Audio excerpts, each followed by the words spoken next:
Alhamdulillah, wassalatu wassalamu ala rasulillah. Alors, que se passe-t-il si tu signes un pacte avec Samiriyu? C'est en ce moment que tu auras des conséquences très graves.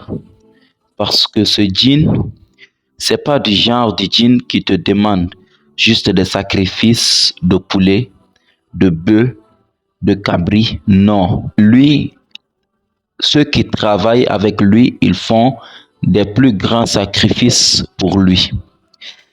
En plus de cela, c'est pas du genre de djinn, dès que tu romps un pacte avec lui, il te rend fou ou bien il te rend malade. Non.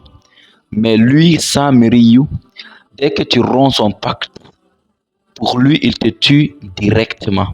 Mais il ne va pas te rendre fou ou bien comme les gens qui font d'autres pactes avec d'autres types de djinns et que après ça se retourne contre eux. Après ils deviennent fous, ils ont des maladies très graves. Non, non, non. Mais Samiriyu, c'est un djinn, dès que tu romps un pacte avec lui, il te tue en même temps. Parce que pour lui, c'est des sacrifices humains qu'il a besoin. Du sang humain, sang de bébé. Et la plupart des grandes têtes travaillent avec lui. Par exemple, il y a plusieurs charlatans qui travaillent avec lui, ceux qui sont arrivés à ce niveau. Par exemple, si tu vas chez eux, ils ne vont pas écrire quelque chose pour toi. Ils ne vont pas te dire de te laver avec telle chose. Ils ne vont rien dire. Ils vont dire juste, si tu vas chez toi à la maison, ton problème sera résolu. Et dès que tu vas à la maison, tu vas voir 2 jours, 3 jours, ton problème est résolu. Alors que le marabout ou le féticheur ou le charlatan, il ne t'a rien donné pour que tu te laves avec. Ça veut dire qu'il travaille avec ce djinn qui est Samiriyu. Maintenant, si toi tu vas à la maison, dès que tu vas chez le féticheur ou bien le charlatan, et qu'il te dit va, ton problème est déjà résolu, ce qu'il va faire, en même temps la nuit, il va consulter ses djinns. Eux, ils vont aller régler tes affaires. Comme ça, tu vas dire que ah, le marabout, le féticheur, le charlatan, il est fort. Hein. Je suis allé chez lui. Il ne m'a rien donné pour que je me lave.